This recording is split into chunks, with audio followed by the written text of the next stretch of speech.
Dear friends, next most important chapter is photosynthesis in higher plants. You know metabolism. Metabolism is sum of total chemical reactions takes place in cell or body. Cell मध्ये ज्या total chemical reactions होतात त्यांना आपण म्हणतो metabolic reactions.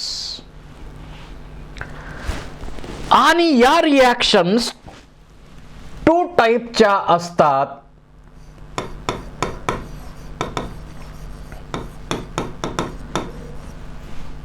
One ॲनाबॉलिक reactions और ॲनाबॉलिझम,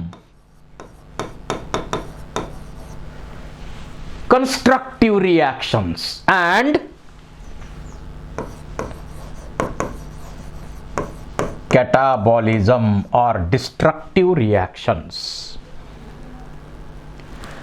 जसं वाळू, विटा, सिमेंट अन्य काही मटेरियल वापरून एखादी बिल्डिंग बांधणे म्हणजे कन्स्ट्रक्शन किंवा ॲनाबॉलिझम.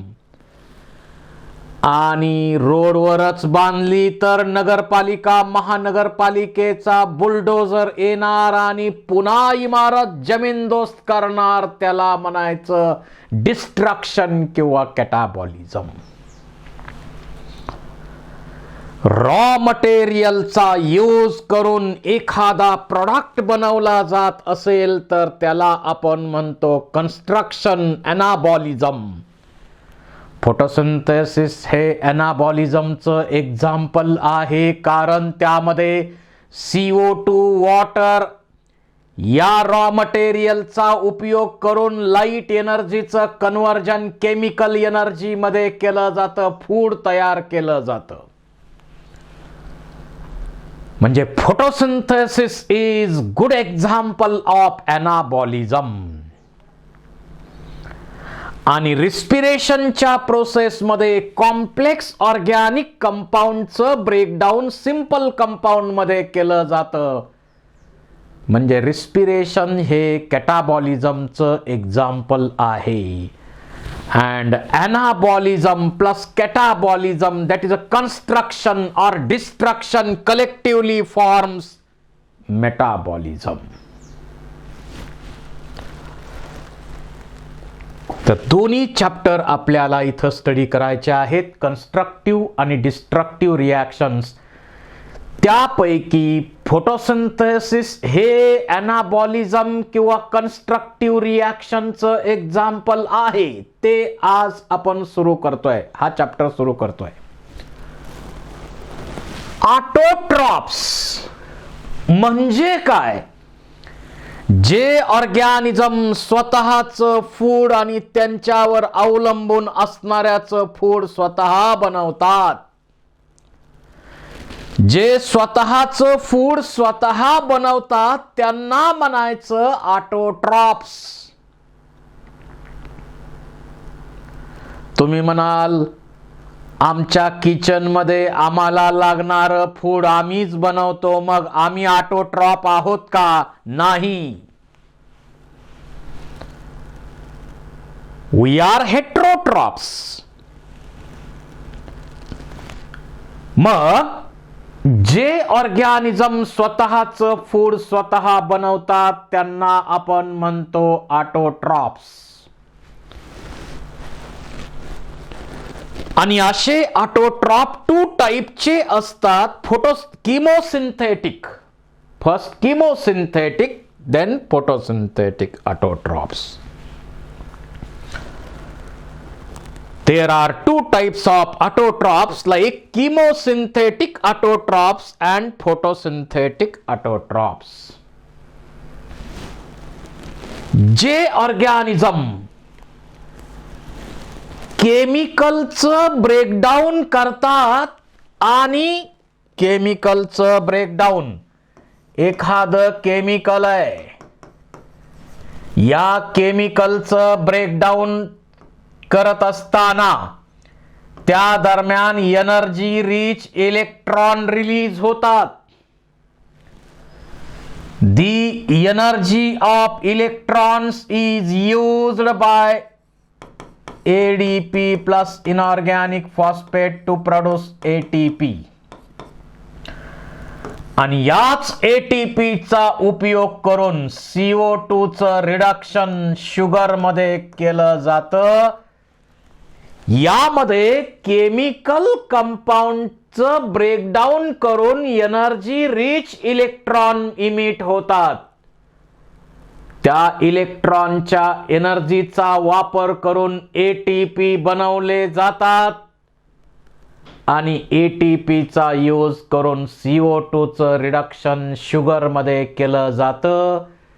सिंपल केमिकल कंपाऊंडचं ब्रेकडाऊन करून त्या एनर्जीचा वापर करून फूड बनवलं जातं.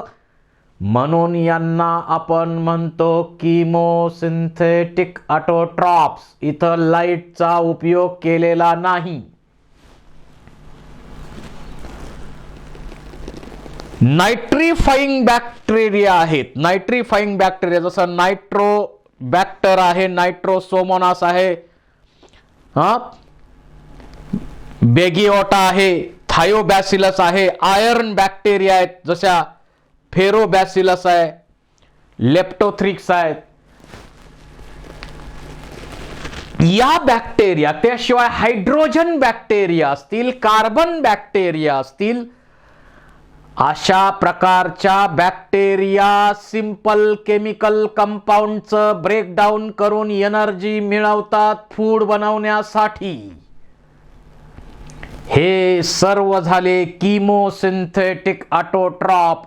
आणि या अर्थवरती जे पहिलं लाईफ अस्तित्वात आलं ते हेट्रोट्रॉपिक होतं, ॲनएरोबिक होतं. परंतु सराउंडिंग मीडियम मधलं फूड कमी पडू लागल्यामुळं काहींनी फूड तयार करणं गरजेचं आहे. आणि अशी सिच्युएशन निर्माण झाल्यामुळं काही मायक्रो ऑर्गॅनिझम मध्ये किमोसिंथेसिसची प्रोसेस पहिली अस्तित्वात आली. So chemosynthetic autotrophs are first autotrophs on earth who started the process of food production. पहिले ऑटोट्रॉप कोणते तर किमोसिंथेटिक ऑटोट्रॉप आहेत. मग नायट्रीफाईंग बॅक्टेरिया असतील, आयर्न बॅक्टेरिया असतील, कार्बन बॅक्टेरिया असतील, हायड्रोजन बॅक्टेरिया असतील, हे सर्व काही किमोसिंथेटिक ऑटोट्रॉप्स आहेत.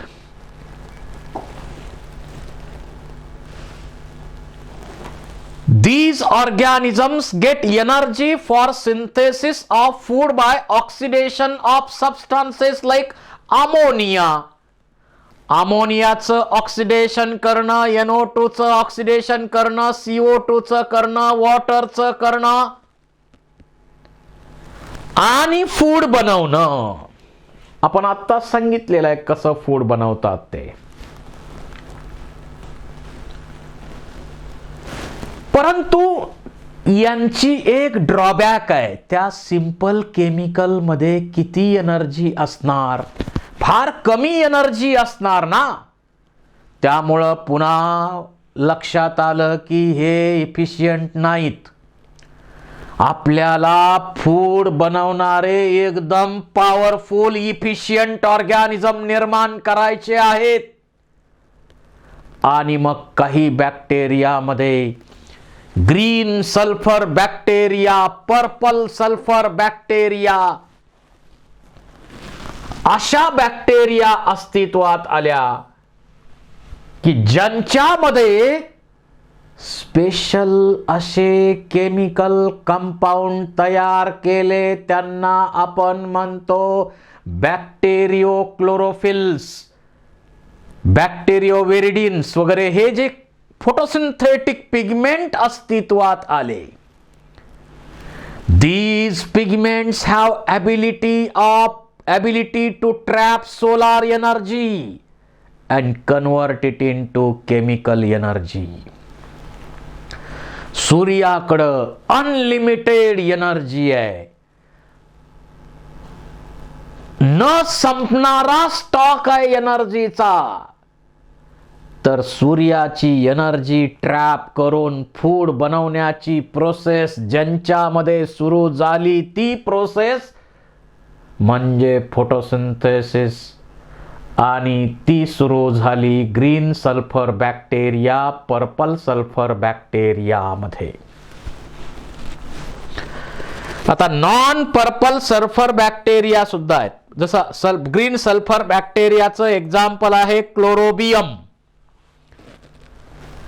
पर्पल सल्फर बॅक्टेरियाचं एक्झाम्पल आहे क्रोमॅटियम. आणि पर्पल नॉन सल्फर बॅक्टेरिया जे आहेत रुडोस्पायरिलम, रुडोसोमोनास, या बॅक्टेरिया आहेत. आता नॉन पर्पल सल्फर बॅक्टेरिया या हेट्रोट्रॉपिक आहेत. ठीक आहे. These bacteria utilize raw material CO2 and H2S in presence of light and chlorophyll.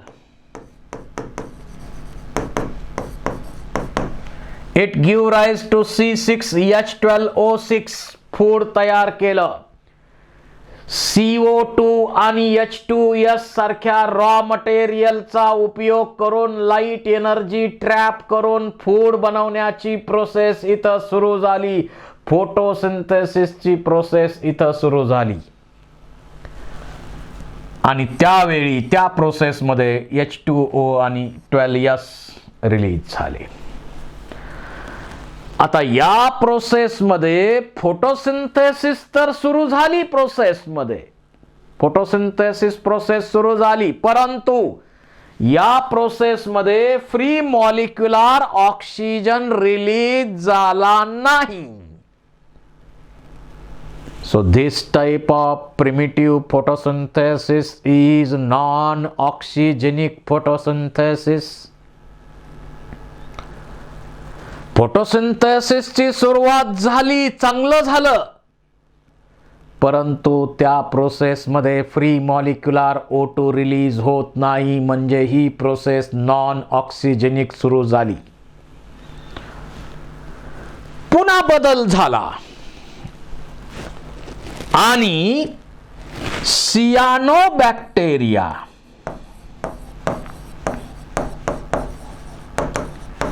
त्यांनाच आपण ब्ल्यू ग्रीन अल्गी म्हणतो.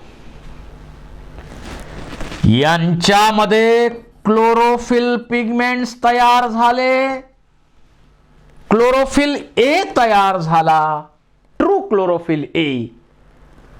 परंतु आणखी क्लोरोप्लास्ट ही मशिनरी पूर्ण तयार झाली नाही, कारण या बॅक्टेरिया आहेत. त्यामुळे क्लोरोप्लास्ट ही मशिनरी याच्यामध्ये पण नाही आहे, कारण membrane bound cell organelles are absent in prokaryote म्हणतो आपण.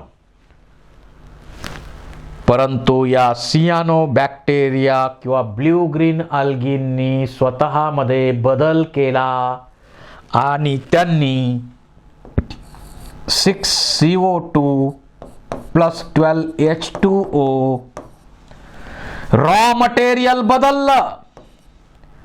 In presence of chlorophyll, light and chlorophyll, it give rise to C6H12O6 plus 6H2O plus 6O2.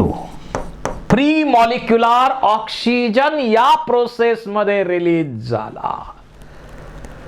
म्हणून या प्रोसेसला आपण म्हणूया ऑक्सिजेनिक फोटोसिंथेसिस.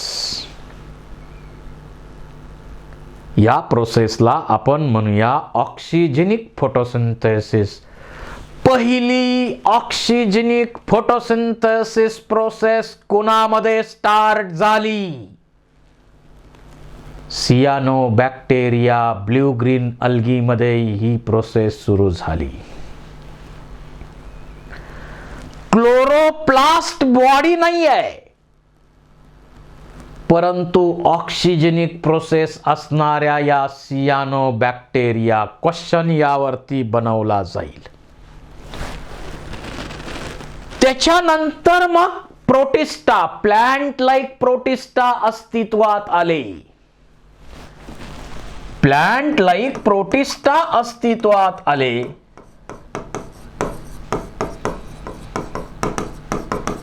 जसं एक्झाम्पल डायटम्स, यांच्यामध्ये क्लोरोप्लास्ट ही फोटोसिंथेसिस प्रोसेस करणारी मशिनरी अस्तित्वात आली. फोटोसिंथेसिस करणारी मशिनरी अस्तित्वात आली या प्लांट लाईक प्रोटिस्ट मध्ये. त्यानंतर थॅलोफायटा, ब्रायोफायटा, थॅलोफायटा मध्ये सर्व सेल मध्ये क्लोरोप्लास्ट असतात. त्यामुळे सर्वच सेल त्यांच्या ऑटोट्रॉपिक असतात, फूड बनवतात. त्याचा स्टोरेज करण्यासाठी पायरिनॉइड्स पण त्याच्यामध्ये असतात. पण ब्रायोफायटांनी थोडासा बदल केला. ते म्हटले फूड सर्वांनीच नको बनवायला. फोटोसिंथेटिक टिश्यू वेगळा आणि स्टोरेज टिश्यू वेगळा, असं ब्रायोफायटामध्ये टिश्यू डिफरन्सिएशन झालेलं आहे. आणि टेरिडोफायटा पासून पुढं जिम्नोस्पर्म, एंजिओस्पर्म यांच्यामध्ये फोटोसिंथेसिस प्रोसेस साठी स्पेशल असा ऑर्गन बनवला, leaves. Leaves are main sites of photosynthesis. अर्थात फोटोसिंथेसिस प्रोसेस जो जो ग्रीन पार्ट असेल त्या सर्व पार्ट मध्ये होणार, पण मेन ऑर्गन लीव्ज. आणि या लीव्ज मध्ये मेसोफिल टिश्यू हाच तो स्पेशल टिश्यू की ज्याच्यामध्ये क्लोरोप्लास्ट असतात आणि त्या टिश्यू मध्ये फोटोसिंथेसिस प्रोसेस होते. त्या टिश्यू मध्ये फोटोसिंथेसिस प्रोसेस होते.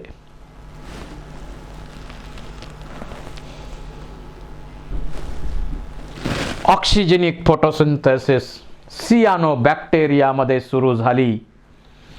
आणि त्यामुळे काय झालं तर बाहेर एन्व्हायरमेंट मध्ये फ्री मॉलिक्युलर ऑक्सिजन अवेलेबल झाला. त्याचा परिणाम काय झाला? एक तर एरोबिक रिस्पिरेशन, हायली इफिशियंट रिस्पिरेशनची प्रोसेस अस्तित्वात आली काही ऑर्गॅनिझम मध्ये. आणि त्याचबरोबर हा प्री मॉलिक्युलर ऑक्सिजन जो एन्व्हायरमेंट मध्ये बनला, या फोटोसिंथेसिसच्या प्रोसेस मध्ये बनला, तो ऑक्सिजन वरती गेला यूव्ही रेडिएशन बरोबर कंबाईन झाला, ओझोन लेयर बनला. आणि त्या ओझोन अम्ब्रेला मध्ये हार्मफुल रेडिएशन जे सूर्याकडून येतात, इनव्हिजिबल रेडिएशन जे हार्मफुल आहेत लाईफला, ते सूर्याकडून येणारे रेडिएशन तिथं ॲब्सॉर्ब केले जातात आणि फक्त व्हिजिबल लाईट अर्थकडे येतो. यामुळं आपण म्हणू शकतो photosynthesis process protect us from harmful radiations. कारण या ऑक्सिजनिक फोटोसिंथेसिस मध्ये O2 रिलीज होतो. तो यूव्ही रेडिएशन बरोबर कंबाईन होऊन ओझोन बनतो आणि त्या ओझोन मध्ये harmful radiation, invisible radiation absorb केले जातात आणि फक्त व्हिजिबल लाईट जो आहे तो अर्थ वरती येतो. त्याचा उपयोग फोटोसिंथेसिस साठीच होतो. आणखी काही कारणांसाठी त्याचा उपयोग केला जातो. तर हार्मफुल रेडिएशन पासून अर्थ वरती जे लाईफ आहे ते प्रोटेक्ट करण्याचं काम फोटोसिंथेसिस प्रोसेस या पद्धतीनं करते. फोटोसिंथेसिस म्हणजे काय आता बघू. फोटो म्हणजे light, synthesis to get together, to produce, to synthesise.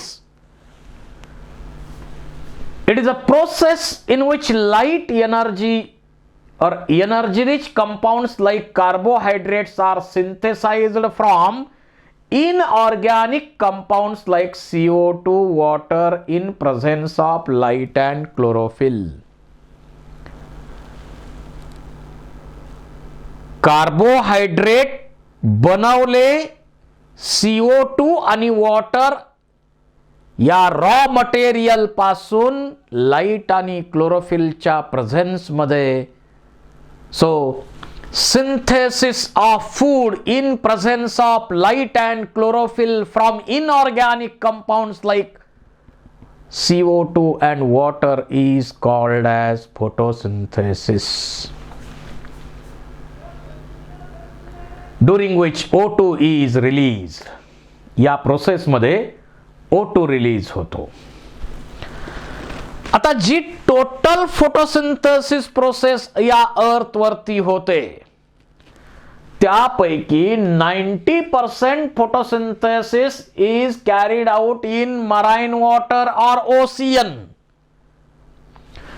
आणि 10% प्रोसेस फक्त कुठं होते, लँड वरती, टेरेस्ट्रियल प्लॅंट मध्ये होते.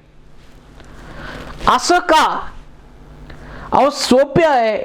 एक तर या अर्थ वरती मेजर एरिया पाण्यानं कव्हर केला आहे, पाणीच आहे सगळीकडं. लँडचा एरिया एक तर कमी आहे, पाण्याचा एरिया जास्त आहे. दुसरा महत्वाचा भाग, पाण्यामध्ये सगळीकडे अल्गी का असेनात पण मोठ्या प्रमाणावर अल्गी, बाकीचे प्लांट थोडेफार असतील पण मोठ्या प्रमाणावर प्लांट आहेत. तसं जमिनीवरती म्हटलं तर, लँड वरती म्हटलं तर, एक तर मोठा एरिया लँडचा डेझर्ट आहे, वाळवंट आहे, प्लांटच नाहीत तिथं. किंवा बर्फानं व्यापलेला आहे, प्लांटच नाहीत तिथं. म्हणजे लँडचा एरिया एकतर कमी, त्याच्यावर प्लांटेशन आणखी कमी आणि त्यामुळं टोटल फोटोसिंथेसिस प्रोसेस पैकी फक्त 10% प्रोसेस लँडवर कॅरी आउट केली जाते आणि 90% प्रोसेस समुद्रामध्ये कॅरी आउट केली जाते. 75 into 10⁻12 kg carbon in the form of CO2 fixed per year and more than 170 million tons dry matter is produced annually by process of photosynthesis. तुम्हाला MCQ विचारला जाईल, which of the following process acts as a connecting link or bridge between inorganic world and organic world? तर photosynthesis process is bridge that connects inorganic and organic world.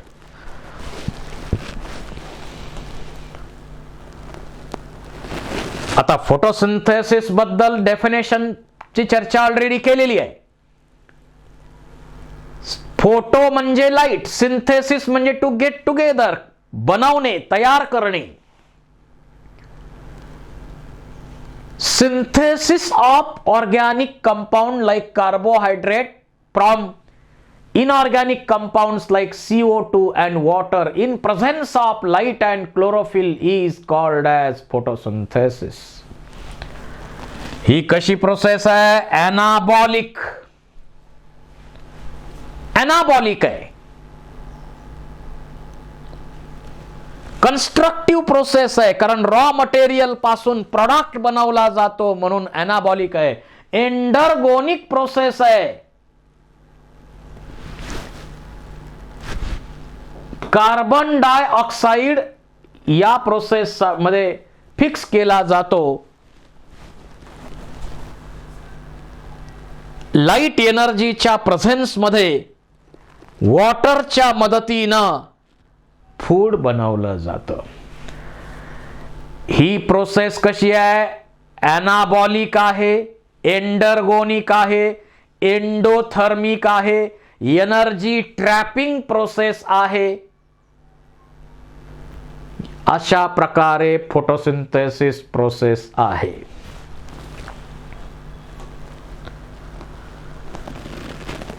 Photosynthesis is physico-chemical process by which green plants and photosynthetic organisms use light energy, solar energy to synthesize organic compounds. It is a basis of life on earth. फार महत्वाची process आहे, कारण photosynthesis process हीच basically सर्वांचं food बनवते. कारण जे heterotrophic organism आहेत त्यांना ऑटोट्रॉपिक हे फोटोसिंथेसिस प्रोसेसच फूड देणार. आणि मग फूड चेन मध्ये प्रत्येक जण एकमेकावर अवलंबून जरी असला, जसं वाघ, सिंह हरणावर अवलंबून असले तरी हरण कशावर अवलंबून आहेत? ग्रीन प्लांटनी बनवलेल्या फूडवर अवलंबून आहेत. So all living organisms are basically dependent on sun, solar energy for their food. Basically आपल्या शरीरात कुठल्याही फॉर्म मध्ये एनर्जी असली तरी ती एनर्जी आली कुठून? सूर्याकडून आलेली आहे. Because sun is basic and ultimate source of energy.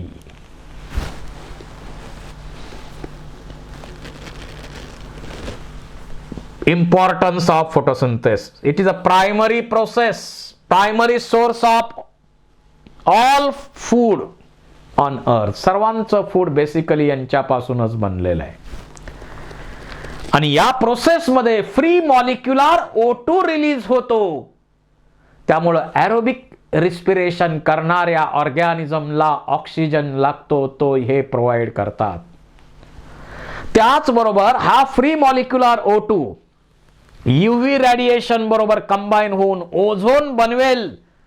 आणि हार्मफुल रेडिएशन जे सूर्याकडून येतात ते तिथंच ॲब्सॉर्ब केले जातात आणि फक्त व्हिजिबल स्पेक्ट्रम, व्हिजिबल लाईट अर्थ वरती येतो. आणि हार्मफुल रेडिएशन पासून या लाईफचं प्रोटेक्शन ओझोन करतो. आणि ओझोन बनवण्यासाठी फोटोसिंथेसिस प्रोसेस महत्वाची आहे.